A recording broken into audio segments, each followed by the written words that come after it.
Do any of you guys remember when Carlos Maza decided to, try to ban Steven Crowder from YouTube entirely? Meaning not just demonetization, because for Carlos Maza, demonetization wasn't enough for him. They wanted to remove Steven Crowder off of YouTube permanently, right? Entirely. No trace of Steven Crowder whatsoever. And what do you think happened next? Now, if you follow Steven Crowder, then you would know that he posted a video in regards to what happened after the whole controversy in regards to Carlos Maza and the apocalypse. But what happened was that Steven Crowder's membership in Mug Club increased dramatically, meaning a lot of people were buying memberships for Mug Club at Steven Crowder, and they weren't even using the discount. Now, the original price for the subscription is for, I think, $100 a year. I think he has discounts for, like, veterans, seniors. I think seniors. Again, you can correct me on that. But also for students as well. The discounted price is $69, so it's $30 off. But a lot of people were buying the memberships. Like, they were buying the membership from Mug Club, and they weren't even using the discounts. So the Steven Crowder posts up a video on his YouTube channel in regards saying that he literally names Carlos Maza Employee of the Month, because Carlos Maza's actions ended up like boosting Steven Crowder's not only subscribers in YouTube, but also the amount of people who were subscribing for his content on Mug Club. And now apparently Beto O'Rourke's controversial words at the debate, they resulted in more people buying AR-15s. So what does that tell you? It tells you that a lot of people, the people on the left, the people who are on social media, on Twitter, those leftist identitarians on social media, they don't have a grasp of the real world. You see, people think that Twitter represents all of the world, right? That everyone on Twitter agrees with what they have to say. In reality, no. People like my parents, people who are older, they don't use social media. They don't use Facebook, Twitter, or go on YouTube. So what does that tell you? It tells you that they're excluding a large portion of the age group, right? They're excluding a lot of people who are a lot older than them, which have a lot more conservative views. A lot of usually when people get older, the more conservative they get in terms of politics and stuff like that. I know I have. When I was younger, I would probably be like a borderline leftist. But as I got older, I became more conservative minded. Now, obviously, I'm not a tribalist Republican or a tribalist Democrat, but I think more with common sense in many cases, because I look at this and I'm thinking, how will this affect me? I am not a big fan of Medicare for All. Honestly, I'm not, because some people are complaining that the middle class is disappearing, and yet they say, oh, we're gonna increase taxes for the middle class. And I'm thinking, no, I do not want to pay for someone else's health care. So as I got older, I started to think, you know what, this stuff doesn't make a lot of sense. And it's called the Streisand effect, if you're not aware. In the sense that, they try to take some, I don't even think it would be the Streisand effect. I don't think so. And I think I'm confusing it. But the point is, the left tries to boycott something. They try to take away something. They try to make something look bad. And what happens? People end up doing the opposite. Beto O'Rourke, in this case, the guy who wants to take away AR-15s. He wants to take away our weapons, right? He wants to take away our guns. And the thing that always bothers me when it comes to the debate, especially with Democrats, they always say, well, assault weapons shouldn't be legal. And one of my biggest criticisms in all of this is they say assault weapons, not specific guns, because I'm pretty sure they cannot name a gun. It says the AR-15 and the AK-47.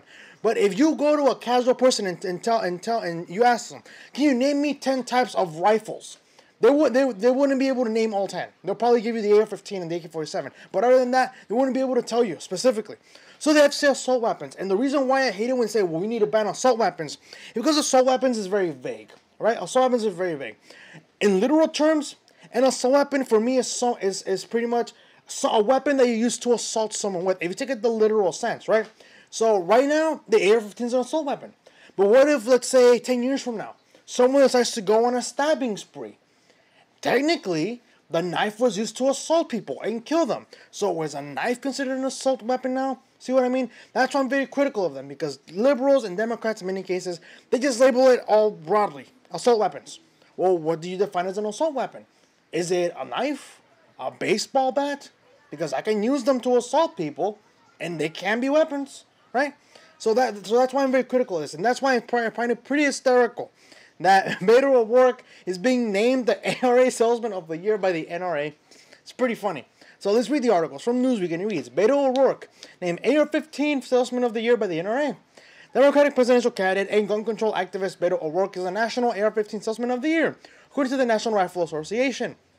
O'Rourke stirred up controversy at the third Democratic presidential debate earlier this month when he indicated that he would enthusiastically favor government confiscation of assault weapons after banning them. Hell yes, we're going to take your AR-15, your AK-47. We're not going to allow it to be used on fellow Americans anymore, he said at the debate. The former congressman later clarified that gun owners would only become compelled to hand in their guns as a last resort, with lawful gun owners being offered compensation to turn them in voluntarily, something he thinks most would do in the event of such law. I doubt it, because the whole point of the Second Amendment was to defend ourselves from a tyrannical government. When people cannot defend themselves, that leaves us vulnerable in many cases, right? Not even then. But forget about a tyrannical government for a moment. What if, let's say, tomorrow China decides to invade California? And California, who do you think is going to be the first line of defense? Not going to be the military, probably. But the people who are going to be fighting and defending their homes are going to be people with guns, with AR-15s, AK-47s. See what I mean? So that's why it's important for us to have our weapons. Not only to defend us from outside threats, but in the instance where the government decides to come in and take away our liberties. Because the last thing a lot of people want is bloodshed. That's why we preserved our weapons. That's why the Founding Fathers said we need to preserve we need to give the right, we need to give our citizens the right to defend themselves should our government ever become corrupt and try to take away their liberties. Because the Founding Fathers, they knew they were not immortal. They knew they weren't going to live forever. And they wanted to make sure that the government lasts. Because how many governments have lasted over a century, right? A lot of governments change. In the last 200 years, a lot of governments have changed. Some have become dictatorships. Others have become democracies. Others have become communist, dictatorships. Others fascist dictatorships, like, Adolf Hitler and Benito Mussolini's Italy, and Hitler's Germany, of course. See what I mean? But throughout the past, but over 200 years, this country has remained the same in the sense of how the government, and not really the government functions, but the way it was established. Since the ratification of the second Constitution, which is the final one we have today, the Founding Fathers wanted a legislative branch, executive branch, and judicial branch. The government they envisioned, they wanted it to make it last. That's why the Second Amendment is crucial. Because the moment we start losing our rights, such as freedom of speech, and Second Amendment, not even Second Amendment, but even freedom of speech is in danger now. Because people do not want to say something because it's offensive. We can't say certain words because we do not want to be exclusive of some people, right? We want to be mindful of all these different people, all these different races and genders. Now freedom of speech is at stake. And that's why we have the Second Amendment. In the case that the government decides to take away our rights, either altogether or one by one, I wouldn't own a gun. But if I needed to own a gun to defend my family and defend the people I care about, I would definitely buy one. I wouldn't be comfortable with it. But if it means keeping my family safe from not only the government, but people who want to come in and steal from us or probably even do us harm, then by all means, I will more than gladly own a gun. Okay? But that's why the Second Amendment is crucial. And that's why it's pretty funny that the NRA is giving Beto O'Rourke than giving him an award for apparently, I guess I'm pretty sure they increased the sales of the AR-15s. Sorry. So let's continue. The NRA tweeted their proclamation with the additional comment, possibly even of the year, on Thursday morning. In contrast to the views held by O'Rourke, the NRA has consistently opposed a majority of proposed gun control measures, including bans on assault weapons. Semi-automatic assault rifles like the AR-15s appear to be the weapon of choice in mass shootings. Recent polls say that public support for the NRA has been waning, apparently in the wake of recent shootings. O'Rourke's recent comments seem to have pushed buttons at with some gun owners. In at least one case, his comments seem to have inspired increased sales of the weapon. Alpha Dog Firearms, a gun store in Tempe, Arizona, made news this week by offering what they called the Beto Special. Oh my God, the Beto Special. Okay, this is why I like conservatives in this case. Now they know how to make jokes, right? A leftist is gonna be offended by this, but I find it hysterical. The guns were sold at a discount and sold out within 4 hours. Are you serious? Sold out. They put it on special. They put the AR-15s on special, and they sold out within 4 hours. Wow, that's impressive. Matt Boggs, the owner of the store, claimed that he wasn't intending to make a political statement. While appearing on Fox News, on the Fox News show Fox and Friends Thursday morning, I said maybe I'll sell 20 rifles and see what happens. We're really a small store, so just the attention we've gotten from this whole thing and the positive response has been amazing, Boggs said on the program. O'Rourke retweeted the NRA's proclamation, along with a comment pointing out that the gun manufacturer Colt announced on Thursday it would halt production of the AR-15 for civilian sales. While that might seem like encouraging news for gun control advocates, the manufacturer said that the decision was due to an oversaturation of the market rather than a concern for public safety. Several other manufacturers continue to produce the popular weapon. A federal assault weapons ban was signed into law by President Bill Clinton on September 13, 1994. It expired 10 years later, and repeated attempts to renew the ban have been unsuccessful in the years since. It remains a key component of the larger contentious gun debate, and is likely to factor into the next year's presidential election regardless of who wins the Democratic nomination. And that concludes the article. But I find this really hysterical, because the left, they think that everyone in the world thinks like they do. And in reality, not really. The thing is that when it comes to the leftists and the far left, they're a cult, right? They're a cult. For them, it's all or nothing, either my way or the highway. A lot of sane people, the classic liberals, the centrists, and the conservatives, they're the ones that think, you know what? Let's discuss this. Let's find a solution to this. Because the whole point of this, the whole idea of this whole nation and how it was founded in the principles, is the fact that we find a problem. We all agree there's a problem. But how do we solve that problem? That's where the differences are. For example, if you were to get 3 people and they're saying, okay, the door is creaking, right? The door is making a creak. It gets stuck sometimes too. Someone's going to say, well, maybe we should just replace the hinges, right?